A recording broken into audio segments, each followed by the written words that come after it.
Exosome treatment for liver disease. One new field in regenerative medicine that shows promise for treating a number of illnesses, including liver disease, is exosome treatment. Proteins, lipids, and nucleic acids are found in exosomes, which are tiny membrane-bound vesicles released by a variety of cells, including stem cells. Target cells can have their function and behavior altered by these microscopic vesicles, which deliver bioactive chemicals to them. Exosomes are able to deliver therapeutic compounds precisely to particular cells and tissues.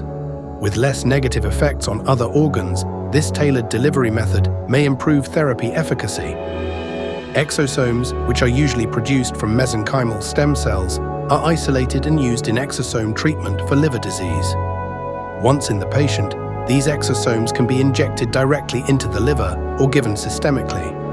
By decreasing inflammation, fostering tissue regeneration, and lessening fibrosis, the exosomes have therapeutic benefits.